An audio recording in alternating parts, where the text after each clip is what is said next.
भारत के इतिहास के पाठ्यक्रम को उठाकर पढ़ने पर आपको इस बात का एहसास होगा कि आज़ादी के बाद लिखा गया हमारा इतिहास कितना ज़्यादा दिल्ली केंद्रित है। जब आप विद्वान इतिहासकारों की बड़ी बड़ी किताबों का अध्ययन करना शुरू करेंगे, तब आप देश के इतिहास के महान योद्धाओं और चक्रवर्ती राजाओं के बारे में जान और समझ पाएंगे।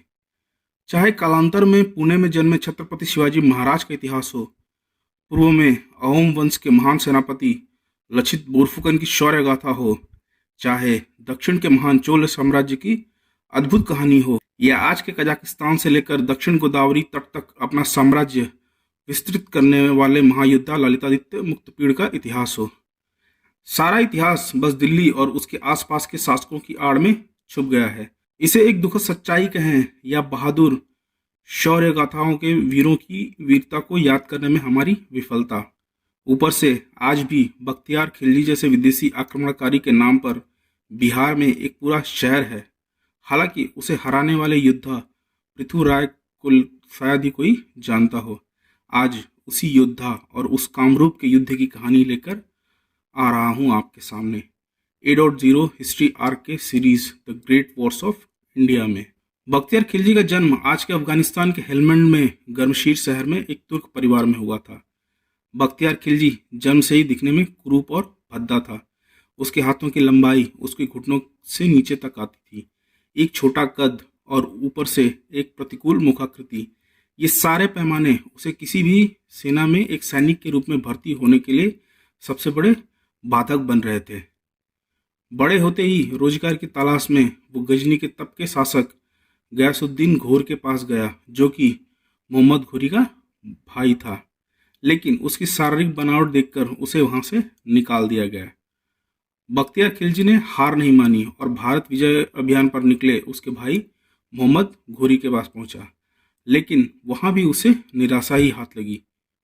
समय का पहिया घूमा और भारत में चाहमान वंश के शासक पृथ्वीराज चौहान को तराइन के दूसरे युद्ध में मोहम्मद घोरी ने आखिरकार हरा दिया और आने वाले भारत के भविष्य में एक बड़े बदलाव ने दस्तक दी। जहां एक तरफ घोरी ने पृथ्वीराज चौहान को हराकर उनकी राजधानी अजमेरू, जो आज अजमेर कहलाता है, उस पर कब्जा कर लिया, वहीं दिल्ली की धरती पर उसका एकाधिकार हो गया। इसके बाद उसने पूर्व में अपने घोर साम्राज्य का विस्तार करने के लिए 1194 में जयचंद के साथ चंदावार में युद्ध किया, जिसमें उसे विजय मिली। आने वाले भविष्य में इसके दूरगामी परिणाम निकलने वाले थे, जिससे गाहे बगाहे आप सभी परिचित ही होंगे। चंदावार के युद्ध के बाद मोहम्मद घोर गजनी वापस चला गया और दिल्ली की गद्दी उसने अपने गुलाम कुतुबुद्दीन ऐबक को दे दी। बख्तियार खिलजी एक आस लेकर कुतुबुद्दीन ऐबक के दरबार में पहुंचा, लेकिन सेना में भर्ती करने के लिए उसे नकार दिया गया। हालांकि उसे एक दीवाने अर्द के रूप में छोटा पद तो मिला, लेकिन उसे मौका देखकर उसने छोड़ दिया और पूर्व की ओर गया और मलिक हिस्बार अलुद्दीन के अधीन नौकरी कर ली, जो उस समय उत्तर भारत में बदायूं में एक सैन्य टुकड़ी की कमान संभाल रहा था। थोड़े समय बाद वो अवध चला गया और वहां मलिक हुसामुद्दीन अलबेक ने उसे उसकी काबिलियत के लिए पहचाना। हुसामुद्दीन ने भागवत और भिलुई का क्षेत्र उसे सौंप दिया, जिसे हम आज मिर्जापुर कहते हैं। अब बख्तियार खिलजी के कद में बड़ा इजाफा हुआ। कल तक सेना में एक पद की तलाश में भटक रहा बख्तियार खिलजी अब एक जमींदार बन गया था। इसी के साथ उसके पास बड़ी मात्रा में धन दौलत आई। नए नए इस्लामिक शासन में आए भारत में अफगानों और तुर्क योद्धाओं का तेजी से प्रवेश हुआ और उन्हीं तुर्क योद्धाओं को अपनी सेना में भर्ती कर बख्तियार खिलजी ने एक छोटी मोटी सेना बनानी शुरू की और सेना बनाने के बाद आसपास के पड़ोसी क्षेत्रों में छापे मारे, जिससे उसे और बड़ी मात्रा में धन की प्राप्ति हुई। इन्हीं सब के सहारे उसने अपने सैन्य बल को बढ़ाना शुरू कर दिया। आज का बंगाल और बिहार तब सेन वंश के शासन क्षेत्र में आता था। 12वीं शताब्दी के अंत तक सेन राजवंश काफी कमजोर हो चला था। सेन राजवंश की राजधानी नवद्वीप आज के बंगाल के नदिया जिले में स्थित थी। इतनी दूर से बिहार पर पकड़ बनाए रखना एक प्रभावहीन शासक के लिए मुश्किल था। इसी कारण पश्चिमी बिहार के तरफ के कई छोटे मोटे शासकों ने सेन वंश से अलग होकर अपने खुद के छोटे छोटे शासन क्षेत्र बना लिए थे। लक्ष्मण सेन तब बंगाल के शासक थे, जिनकी आयु उस वक्त लगभग 80 वर्ष के आसपास की थी। साल 1197 में बख्तियार खिलजी ने बिहार की सीमा में प्रवेश किया और तबाकत नसीरी में लिखे प्रसंग के अनुसार 1197 में बख्तियार खिलजी ने औदंत बिहार पर आक्रमण किया, जिसे आज हम बिहार शरीफ के नाम से जानते हैं। वहाँ उसे बड़ी मात्रा में सर के बाल मुड़े हुए भगवा वस्त्र पहने लोग मिलते हैं, जिन्हें वह शुरू में ब्राह्मण समझकर उन सबकी हत्या करवा देता है। उसे पुस्तकों का एक बड़ा संग्रह मिलता है, जो कि एक पुस्तकालय था।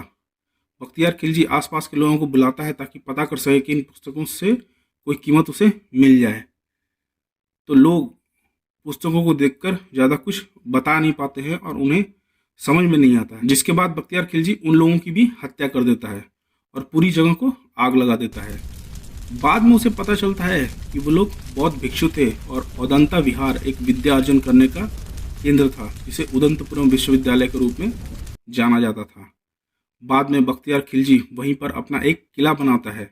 इसके बाद लगभग 3-4 वर्षों तक इधर उधर हमले कर वो बड़ी मात्रा में धन जमा करता रहता है। इसी क्रम में एक दिन खिलजी वो कारनामा करता है जिसके लिए वो इतिहास में सबसे ज्यादा बदनाम है, और वो है नालंदा विश्वविद्यालय को जलाना। हालांकि यहाँ उसके अस्वस्थ होने और स्वस्थ करने वाले नालंदा के आयुर्वेद गुरु राहुल श्रीधर की कहानी भी आती है, लेकिन ऐतिहासिक रूप से इसकी पुष्टि नहीं हो पाती है, इसलिए इस पर मुहर लगाना ऐतिहासिक दृष्टिकोण से मुमकिन नहीं होगा। हालांकि किंवदंती और कहानियों की अपनी अलग दुनिया है, जिस पर बहस करना अक्सर सर फोड़ने के बराबर होता है। बताया जाता है कि नालंदा में पुस्तकों से भरे 3 पुस्तकालय रत्न सागर, रत्नोदीदी और रक्त रंजक थे। इन सब को बख्तियार खिलजी ने आग के हवाले कर दिया। पुस्तकों की संख्या इतनी अधिक थी कि पूरे 3 महीने तक पुस्तकालय जलता रहा और धुएं से ऊपर का आकाश काला बना रहा। नालंदा विश्वविद्यालय में हमले के दौरान उसने हजारों की संख्या में वहां शिक्षा ग्रहण करने आए छात्रों को भी मार डाला। नालंदा का तब का शासक अपनी जान बचाकर तिब्बत भाग गया था। ऐतिहासिक दृष्टिकोण से इस नालंदा विश्वविद्यालय के जलने की कहानी में एक और पेंच है, और इसकी शुरुआत होती है तिब्बत में मिली एक इंस्क्रिप्शन से, जिसमें लिखा गया है कि बख्तियार खिलजी ने नालंदा के बिल्डिंगों को तो नष्ट किया था और मारकाट भी मचाई थी, लेकिन उसने पुस्तकालय में आग नहीं लगाई थी। बल्कि ये आग बाद में 2 ब्राह्मणों ने अपना अपमान होने के बाद, दोनों में से एक ने 12 वर्षों तक सूर्य की आराधना कर खुद को तप के माध्यम से आहुति बनाकर पूरे नालंदा विश्वविद्यालय में आग लगा दी थी, जो कि कुछ ज़्यादा ही बढ़ा चढ़ाकर लिखी गई कहानी जान पड़ती है। इस कहानी में बौद्ध और हिंदू धर्म के टकराव और वर्चस्व की लड़ाई साफ साफ झलकती है। वैसे भी ये वो समय था जब बौद्ध धर्म का प्रभाव भारत में काफ़ी कमजोर पड़ गया था। इस इंस्क्रिप्शन में लिखे तथ्यों के मुताबिक वहीं के शासक ने नालंदा के कुछ हिस्सों को फिर बनवा दिया था, जबकि बख्तियार खिलजी के रहते हुए ऐसा कर पाना लगभग नामुमकिन सा ही जान पड़ता है। खैर, ये चर्चा का विषय है और इसमें अपने अपने मत को इतिहास में जोड़ने वाले इतिहासकार यदा कदा विवाद भी पैदा करते रहते हैं। नालंदा के बाद बख्तियार खिलजी विक्रमशिला विश्वविद्यालय को भी आग के हवाले कर देता है और 1202 के अंत तक पूरे बिहार पर कब्जा कर खुद को एक शासक के रूप में स्थापित कर लेता है। 1203 में मात्र 18 घुड़सवारों को लेकर योजना बनाकर बख्तियार खिलजी बंगाल के शासक लक्ष्मण सेन के महल पर हमला करता है। योजना के अनुसार वो और उसके कुछ साथी भेष बदलकर घोड़े के व्यापारी बनकर अंदर गए और कुछ बाहर थे। लक्ष्मण सेन घोड़ों को लेकर बातचीत कर रहे थे, तभी भेष बदले बख्तियार खिलजी और उसके साथी तलवार निकाल लेते हैं और कोई अफवाह फैला देता है कि बड़ी संख्या में तुर्क सेना बाहर खड़ी है, जिससे डरकर लक्ष्मण सेन महल के पीछे के रास्ते से भाग खड़े होते हैं और आज के ढाका के पास स्थित तब के सुनार गांव में जाकर शरण ले लेते हैं। मात्र 18 लोगों को लेकर बख्तियार खिलजी ने बंगाल जैसा बड़ा धनवान सूबा अपने अधीन कर लिया। सेन राजवंश के महल से उसे बड़ी मात्रा में सोना चांदी मिले।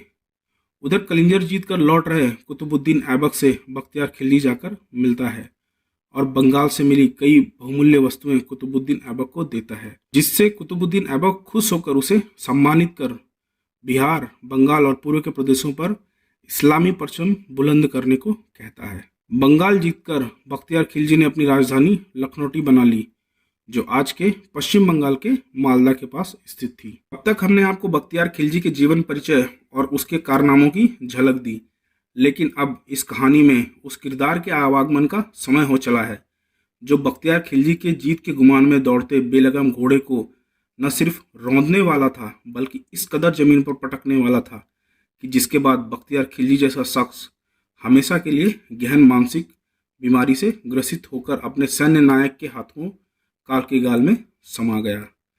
ये नितिन जिसने इस पूरी घटना को अंजाम दिया वो थे कामरूप के शासक राजा पृथ्वीराय। जल्पेश्वर नाम से जन्मे पृथु कामरूप प्रांत के वीर शासक थे जिनकी ख्याति देश के कोने कोने में फैली हुई थी। यह वही कामरूप है जिसे रामायण, महाभारत और अन्य पुराणों में प्राज्ञ ज्योतिषपुर के नाम से जाना जाता था। राजा पृथु कामेश्वर के नाम से भी प्रसिद्ध थे क्योंकि उनका परिवार देवी कामतेश्वरी की पूजा करता था जो कि माँ दुर्गा का ही एक रूप है। मिनाजुद्दीन सिराज के द्वारा लिखी तबाकत ए नसीरी में राजा पृथु और बख्तियार खिलजी के बीच के युद्ध का वर्णन मिलता है। पूर्व में मिल रही लगातार सफलताओं से बख्तियार खिलजी उत्साहित था। आगे के अपने अभियानों के लिए उसने पूर्व में स्थित तिब्बत और आसाम पर नजरें टेढ़ी की। तिब्बत को जीतने के उसके अपने खुद के कारण थे।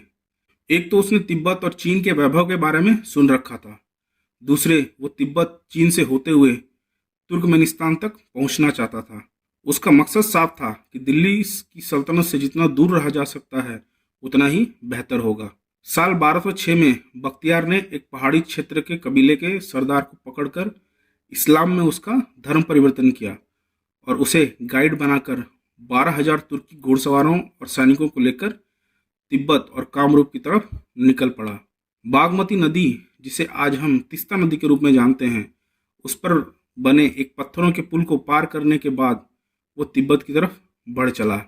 चुम्बी वैली पहुंचते पहुंचते बख्तियार खिलजी के सैनिक बेहाल हो चुके थे और तभी बिजली की तरह कई और कबीलों के योद्धाओं ने संयुक्त रूप से बख्तियार खिलजी पर गोरिल्ला नीति के तहत आक्रमण कर दिया। समतल जमीन पर लड़ने वाले तुर्की के जवानों को बड़ी लड़ाइयों का तो अनुभव था, लेकिन पहाड़ों पर लड़ने का न ही उनको अनुभव था, न ही वो ऐसे किसी आक्रमण के लिए तैयार थे। इन सब के अलावा अलग अलग कबीलों के अलग अलग युद्ध करने की नीति को जब तक वो समझ पाते तब तक बख्तियार खिलजी के 6,000 सैनिक मारे गए। दिन खत्म होते होते पहले दिन ही अपना इतना बड़ा नुकसान देखकर बख्तियार खिलजी को समझ आ गया कि अगर ऐसे ही चलता रहा तो दूसरे दिन तक वो खुद मारा जाएगा। इसलिए उसने वापस बंगाल लौटने का फैसला किया। पूरी सेना लेकर वो पीछे की तरफ जान बचाने के लिए भागा, लेकिन संयुक्त कबीलों की सेना ने उनका पीछा किया और भागते सैनिकों को भी मारना जारी रखा। बख्तियार खिलजी तेजी से बागमती नदी के ऊपर बने पत्थर के पुल के पास पहुंचना चाहता था ताकि अपनी जान बचा सके। पत्थर का पुल टूटा हुआ था। राजा पृथु को बख्तियार खिलजी के एक एक कदम की जानकारी हासिल हो रही थी। राजा पृथु ने स्कॉच अर्थ पॉलिसी अपनाई, जिसके मुताबिक आसपास के गांवों और कबीलों को खाली करवाकर सारे फसलों पौधों को उखाड़ दिया गया था। जितने भी तालाब और पानी के स्रोत थे सब में जहर मिला दिया गया ताकि बख्तियार खिलजी के सैनिक पानी पीते ही मारे जाएं।